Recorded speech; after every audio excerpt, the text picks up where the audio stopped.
పూర్వం గురుకులాలు పంపించేది 8 ఇయర్స్కి. 8 ఇయర్స్కి వాళ్ళని అక్కడే వదిలిపెట్టేవారు.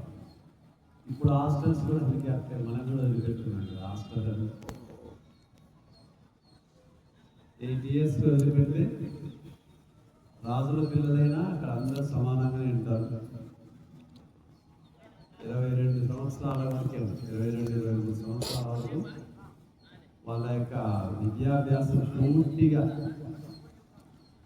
అయిపోయినంత వరకు గురువు దగ్గర ఉండాల్సింది.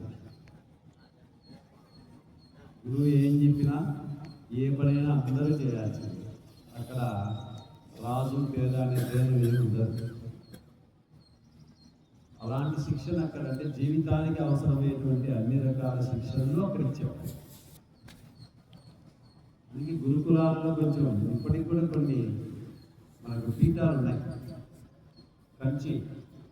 కంచిలో ఉంది కదా, కాలేజ్ ఉంది కదా కంచిలో, బీటెక్ కూడా ఉంది ఇక్కడ. అన్నీ ఉన్నాయి, ఒకటి కదా అన్నీ ఉన్నాయి. కాబట్టి మనకు అక్కడ చాలా చోట్ల మనకు ఈ ఆధ్యాత్మిక కేంద్రాల వాళ్ళు చాలా కాలేజెస్ ఉన్నాయి.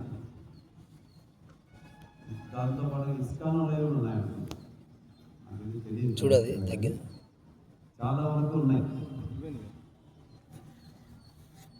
అక్కడ ఏంటంటే అక్కడ ఖచ్చితంగా యోగా ఇచ్చారు. ఉదయం కూడా కంపల్సరీ వాళ్ళకు ఈ సూర్య నమస్కారాలు ప్రాణాయామం. ఎందుకంటే వాళ్ళ మైండ్ బాగా షార్ప్గా తయారు కావాలంటే ప్రాణాయామం చాలా ఇంపార్టెంట్. ప్రాణాయామం అనేటువంటిది సైంటిఫిక్గా ప్రూవ్ అయినటువంటిది.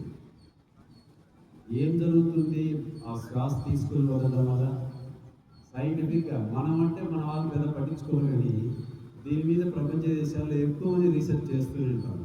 ముఖ్యంగా అమెరికా వాళ్ళకి ఎందుకంటే పొద్దున్న లేచారంటే ఏదో చేస్తూనే ఉంటారు. ఏం జరుగుతుందని కూడా వాళ్ళు టెస్ట్ చేశారు. మనకు స్వామి శివానంద ఆయన పేరు యూనివర్సిటీ ఉంది, ఆయన పేరుతో యూనివర్సిటీ ఉంది పెద్ద. ఆయన స్వామి ఒక యోగి ఆత్మకథ రాసుకుంటుంది. ఆయన పేరుతో ఇప్పుడు కూడా బీహార్లో పెద్ద యోగ యూనివర్సిటీ ఉంది. అక్కడ సర్టిఫికేట్ పొందాడు అంటే దానికి మంచి వాల్యూ ఉంటుంది సరే. అంత ఆయన మైండ్ను వాళ్ళ అమెరికా వాళ్ళు టెస్ట్ చేశారు. ఆయనను అన్నీ తగిలించి హార్ట్ అంటే పల్స్ రేట్ ఎట్లా ఉంటుంది, లోపల బ్రెయిన్ ఎలా స్పందిస్తుంది అన్నీ పెట్టేసి అదంతా ఇంటర్వ్యూ మొదలుపెట్టారు. అదంతా మాట్లాడుతూ అన్నీ చేస్తున్నాడు, అన్నీ మాట్లాడుతున్నాడు, అంతా చేస్తున్నాడు. కానీ లోపల రీడింగ్స్ అన్నీ మారిపోతాయి. అసలు హార్ట్ బీటింగ్ కూడా ఉందో లేదో అనేంత స్థితికి తీసుకుపోయారు. వాళ్ళకి ఆశ్చర్యం వేసింది.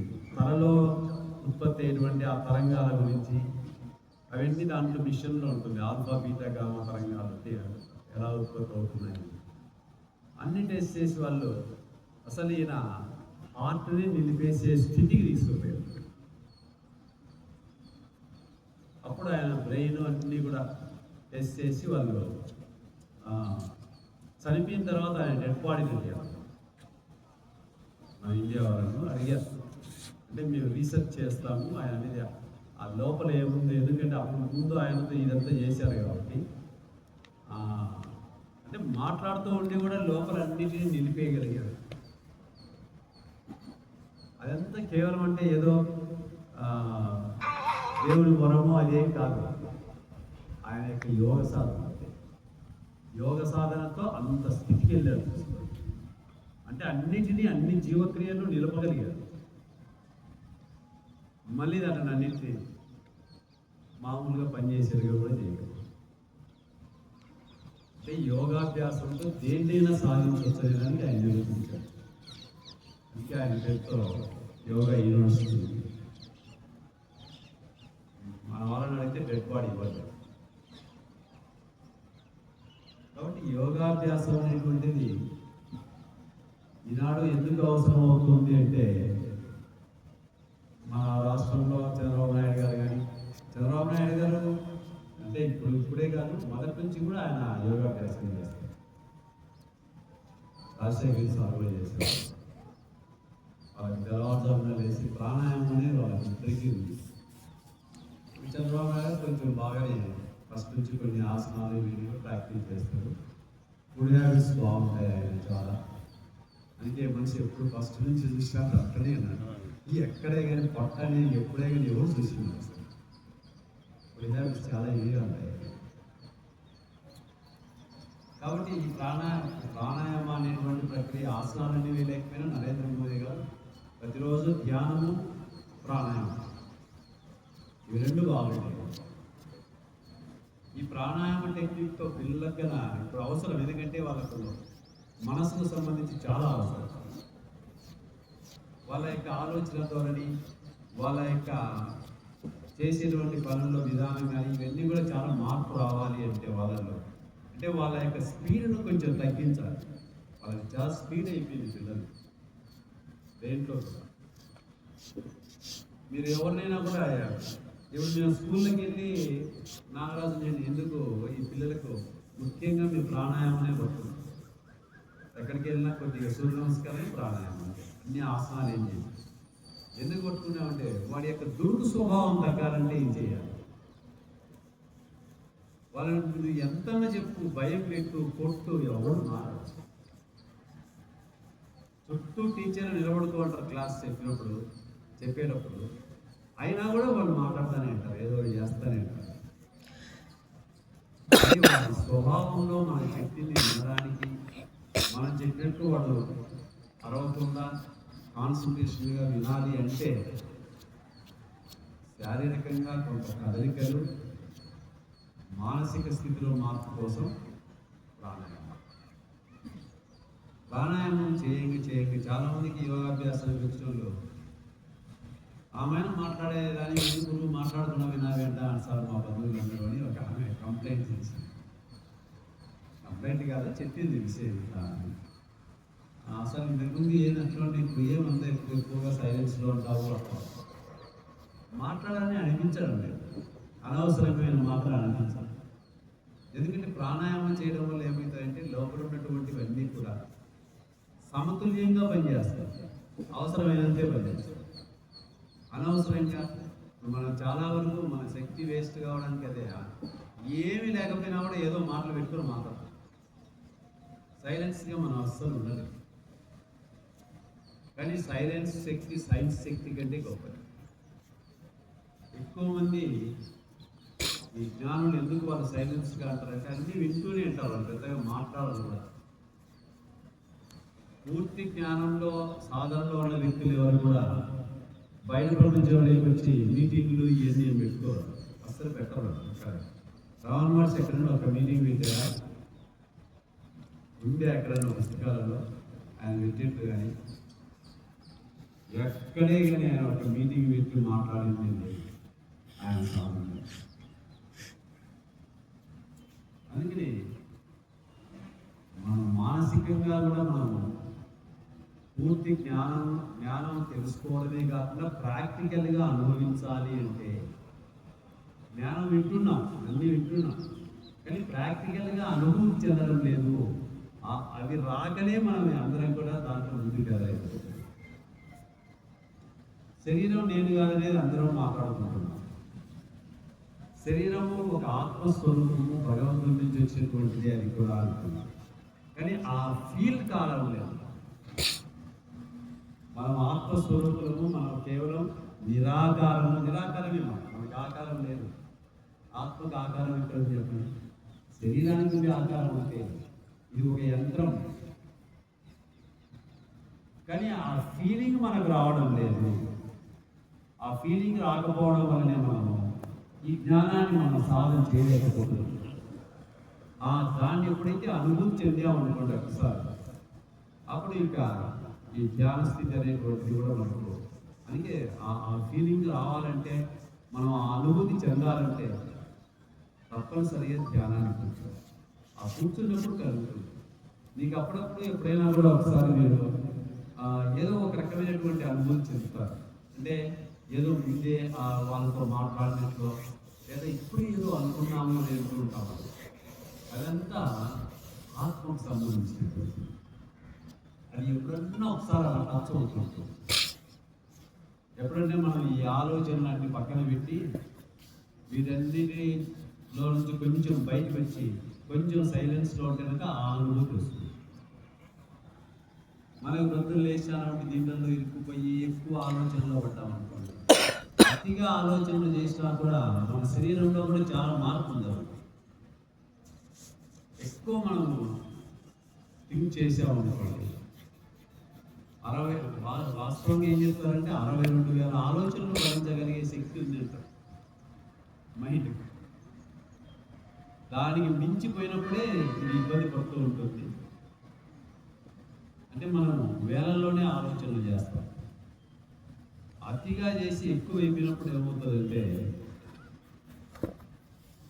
పొట్టకు మైండ్కు లింక్ తప్పుతుంది. అంటే ఇక్కడ జరిగే జీవక్రియల గురించి, ఇక్కడ ఆకలి ఉందా లేదా, ఇక్కడ ఏమన్నా మంట ఉందా లేదా, నొప్పి ఏమీ తెలియదు మైండ్. నీకు టైం అయిందని తినాల్సిందే తప్ప అసలు ఆకలి అనే పదమే నీకు తెలియదు. అంటే లింక్ తప్పవుతుంది పొట్టకు. అందుకే మనం కపాలభాతి ఎందుకు చేసినప్పుడు ఏం చెప్తున్నాం, దాని పేరు ఏముంది, కపాలభాతి. కపాలం అంటే ఇది కదా, దీనికి లింక్ ఉంది పొట్టకు. దీన్ని వేగస్ నర్వ్ అంటారు. మీరు దాంట్లో నెట్లో కొట్టి అది ఎవరికైతే బాగుంటుందో వాడికి అన్ని వ్యవస్థలు బాగుంటుంది. ఏంటది, తలకు పొట్టకు ఉన్నటువంటి ఆ నర్వ్ సిస్టమ్, ఆ నర్వ్ వేగస్ నర్వ్ ఏదో అంటారు అంటే ఆ నర్వ్ కన్నా సక్రమంగా పనిచేస్తూ ఉంటే మీ జీవక్రియలన్నీ బాగుంటాయి. అంటే తలకు మైండ్కు పొట్టకు లింక్ ఉండేటువంటి ఆ నర్వ్ సిస్టమ్ ఎక్కువ అదిగా ఆలోచనలు చేసినప్పుడు అది కొలాప్స్ అవుతుంది, అంటే పడిపోతుంది, పని చేయదు. అప్పుడు మనకి ఇక్కడ జరిగే జీవక్రియలు తెలియదు, ఏం తెలియదు. ఏమంటే టైం అయిందని తినాలంటే, నువ్వు బాగా కారం ఉందనుకోండి, నోట్లో తెలుస్తుంది కారం, పొట్టలోకి వెళ్ళాక నీకు అక్కడ కారం అనేది కూడా తెలియదు, ఏమీ తెలియదు. చల్లదనం వెచ్చదనం ఏమీ తెలియదు, లింకు తప్పింది. అప్పుడు పొట్ట బాగా డ్యామేజ్ అయింది. కారణం ఏంటంటే అతిగా ఆలోచన చేయడంతో శరీరానికి ఆత్మ యొక్క స్థితి అంటే దూరం అవుతుంది అని చెప్తారు. ఆ స్థితి ఎప్పుడు కలుగుతుందంటే అతిగా ఇంకా ఓవర్గా ఆలోచన చేసి స్ట్రెస్కి ఎక్కువ గురైనప్పుడు జరుగుతుంది. గురుజీ ఇచ్చే కొత్తలో ఫస్ట్ జరిగింది అతి ఆలోచనలతో. ఫస్ట్ ఆయన వచ్చినప్పుడు జరిగిన కొద్ది రోజుల తర్వాత జరిగినటువంటి ఇంకా నిరంతరము ఆలోచన, నిద్ర లేక నిద్ర అసలు నిద్రపోయేది లేదు. అర్ధరాత్రి 2 గంటలప్పుడు కూడా గురువు తెచ్చి నాకు ఏం చేస్తున్నాను ఏమి తెలియలేదు. అప్పుడు ఆయన ఒక మంత్రంతో దాన్ని పదే ఈ మంత్రం అనుకుంటూ కూర్చోని చెప్పేసి తిరిగి మళ్ళీ నాకు ఆకలి అనేటువంటిది లోపల ఏం జరుగుతుందో తెలిసి అది ప్రాక్టికల్గా నేను ఇదే అనుభవించాను. అంటే ఆయన చెప్పింది ఏంటంటే అది శరీరానికి ఆత్మకు దూరం పెరగడమేమో అంటాడు. అలాంటప్పుడు అలా జరుగుతుంది సార్. అది అతిగా ఆలోచిస్తే ఇది ఇక్కడ చెప్పేసి ఆయన టెక్నిక్స్తో కొన్ని ట్రీట్మెంట్తో ఆ మంత్రాలు చెప్పడంతో అది మళ్ళీ సరిపోతుంది. ఇవన్నీ ఉన్నాయి మన శాస్త్రం ప్రకారం, మనకి ఇవన్నీ కూడా ఉన్నాయి. యోగ విద్యలో వీటన్నిటిని కూడా సరి చేయగలుగుతున్నారంటే ఇదే కాదు. ఎందుకు స్ట్రెస్ నుంచి బయటపడగలుగుతున్నారు, శరీరపరంగా ఏ జబ్బులైనా కూడా నయం అవుతుంది అని చెప్పేసి ఇప్పుడు మెడికల్గా కూడా ప్రూవ్ అయిపోయింది. కారణం ఏంటంటే ఈ యోగ విద్యను డిజైన్ చేయడమే అలా చేశారు. ఒక ఆసనాన్ని ఇలాగే వేయాలని ఎందుకు అలా పెట్టారు చెప్పండి. అందులోనూ ఆసనాలు పేర్లు ఏమున్నాయి చెప్పండి. అన్ని జంతువుల పేర్లు. మండూకాసనం కప్ప, ఉష్ట్రాసనం అంటే క్యాట్ అండ్ కౌ పోస్టర్ అంటే కుక్క ఆవు, గోముఖాసనం, ఏవైనా తీసుకోండి. అర్ధ మత్స్యేంద్రాసనం, మత్స్యము అంటే చేప, మత్స్యాసనం, ఏదైనా తీసుకోండి. అన్ని కూడా పెట్టారు. ఎందుకు పెట్టారు చెప్పండి? వాటిని చూసి ఆ విధమైనటువంటి విధానంలో ఇక్కడ కనుక వేస్తే కనుక మన శరీరం సరి చేసుకోబోతుందని చెప్పేసి డిజైన్ చేస్తున్నారు.